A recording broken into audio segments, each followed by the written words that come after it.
India quarter ஃபைனல்ல தோத்துட்டாங்க. I mean India West Indies quarter final match தான். இங்கிருந்து கண்டினியூஸா 3 மேட்ச் ஜெயிச்சா டைட்டில டிஃபெண்ட் பண்ணுவான். இல்ல ஒரு மேட்ச் தோத்தாலும் வீட்டுக்கு தான் போவாங்க. இந்த வீடியோல இந்தியா வெஸ்ட் இண்டீஸ் மேட்சுக்கு ப்ரிவியூ மாதிரி ஃபன்னா பார்க்க போறோம். மறக்காம கடைசி வரைக்கும் வீடியோ செக் அவுட் பண்ணி பாருங்க. போன match wicket keeping gloves Sanju Samson எடுத்தப்பவே தெரிஞ்சிடுச்சு.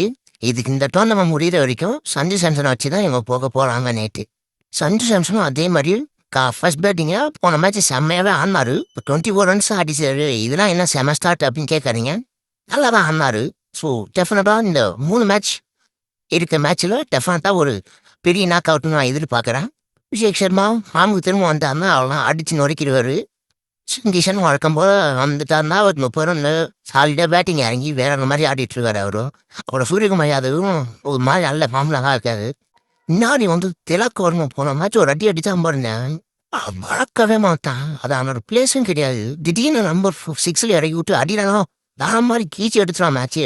அடிக் பாண்டியா வழக்கம் போல வேற மாதிரி இறங்குறாப்புல. எல்லா மேட்சும் அதுதான் அவருக்கு டீம் பேலன்ஸ் கொடுக்குறது அவரு. அப்புறம் அக்செப்ட் பட்டேல் அப்புறம் சிவன் துபே லைட்டாக தரோம். என் பவுலிங் பேட்டிங் ரெண்டுத்துலையுமே கான்ட்ரிபியூட் பண்ணுறத பற்றி சொல்கிறேன். இவங்க 3 பேர் என்னன்னாக்கா டீம் பேலன்ஸ் பயங்கரமாக அடிவாங்க. இவன் துபேக்கெல்லாம் பேட்டிங்கை போன மாதிரி சான்ஸ் கிடைக்கல. கிடைச்சிருந்தா அவனும் இறங்கி ஈச்சிருப்பான். அதுவும் சேப்பாட்டுறவங்கள. அப்புறம் அக்சர் பட்டேல் அவருக்கு பேட்டிங்கும் கிடைக்க மாட்டேங்குது. என்ன நடக்குதுன்னு தெரியல. பவுலிங்கில் சொன்னோம்னாக்கா நம்மகிட்ட கன் பவுலர்ஸ் இருக்காங்க. ஜஸ்பிரீத் பும்ரா 4 ஓவர் தங்கம் போன்றது அப்படின்னு கமெண்ட்டில் சொல்லுவாங்க. உண்மையாலுமே தங்கத்துக்கு ஈரானது தாண்டா அவன் 4 ஓவர். ஹர்ஷ்தீப் சிங் நல்லா தான் போடுவார். செமையாக போடுவார். அப்புறம் வருண் சக்கரவர்த்தி தலைவன் கொஞ்சம் டிப்பான மாதிரி இருக்கு. திரும்ப வந்துட்டானா எவனாலும் தொட முடியாராடே. அக்சர் பட்டேல் அவரும் செமையாக போன்னு இருக்காரு. ஸோ இந்த 4 பவுலர்ஸ் இந்தியன் டீமுக்கு ரொம்ப ரொம்ப கீயாக இருப்பாங்க. அது கூட ஆடிட்டு நமக்கு 5வது பவுலிங் ஆப்ஷன். அப்புறம் நமக்கு 6வது பவுலிங் ஆப்ஷன் சிவன் துபே தான். இதை பற்றிலாம் இந்தியன் டீம் யோசிக்கணுமா அப்படின்ட்டு தோணுது. பிகாஸ் அந்த 5 பவுலிங் ஆப்ஷன்லேயே 5வது பவுலர் ஹார்திக் பாண்டியா தான். இவன் துபேவை 6வது பவுலிங் எடுத்துகிட்டு போகிறாங்க. போன மேட்ச்சில் 46 ரன் 26 ரன் 20 ரன் 2வது அவருக்கு இம்ப்ரூவ்மெண்ட் பண்ணியிருக்காரு. அது ஸோ ஓவராலாக எனக்கு தெரிஞ்சு வேற மாதிரி நான் டீமாக தெரியுது. ஆனால் சவுத் ஆஃப்ரிக்கா இவங்களுக்கு ஈக்குவலாக நான் ஒரு ஸ்டெப் அதிகமாகவே எனக்கு தெரிஞ்சு பவுலிங் எக்ஸ்ட்ரா செமையாக வச்சுருவாங்கன்னு தோணுது.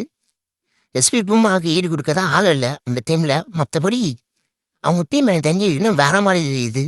நம்ம அதுக்கு முன்னாடி குவார்டர் ஃபைனலில் வெஸ்ட் இண்டீஸ் அடிக்கணும். அவனை பற்றி என்ன பேசணுமா? அவன் எங்கே பேட்டிங் வெறித்தனமாக வச்சியான்.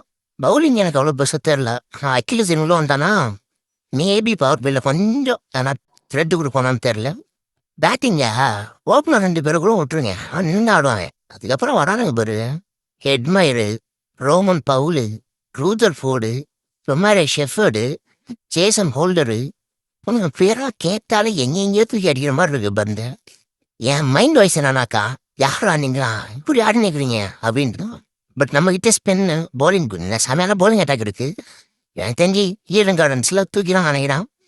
டெஃபினட்டாக இந்தியா டைட்டில் ஜெயிக்கும். டீமை மாற்றாமல் இருந்தால் மட்டும்தான். நீங்கள் சஞ்சு சாம்சன் திரும்பவும் உட்கார வச்சிங்க அவ்வளோதான். உங்களுக்கு சஞ்சு சாம்சன் ஆக்சுவலி ரொம்ப ரொம்ப முக்கியம். அவரோட நம்ம ஓப்பனிங் பேர் வைத்து அபிஷேக் சர்மா சஞ்சு சாம்சன் வந்தவொடனே தான் அடித்தார். அதையும் பார்த்தீங்கல்ல. அப்புறம் வேற எங்கே எனக்கு தெரிஞ்சு இன்னொரு வீக்னஸ் தெரியுதுன்னா அந்த இந்தியாவுக்கான 6வது பவுலிங் ஆப்ஷன் சிவன் துபே தான். 5வது bowling option Hardik Pandya. So யாராவது ஒருத்தர் அடி வாங்கிட்டாருனாக்கா அன்னைக்கு நாளுக்கு சிவன் துபே வச்சு நீங்கள் ஓட்டணும். சிவன் துபே சும்மாவே அடி வாங்குறாரு. பட் ஆனால் விக்கெட்ஸ் எடுக்கிறாரு. அவர் அடிக்க போய் அவுட் ஆயிடுறாங்க எல்லாரும். எனக்கு ஒரே ஒரு கஞ்சன்னா அந்த ஒரு பிளேஸ் மட்டும்தான். அதை தவிர வேற எங்கேயும் எனக்கு கஞ்சனாவே தெரியல.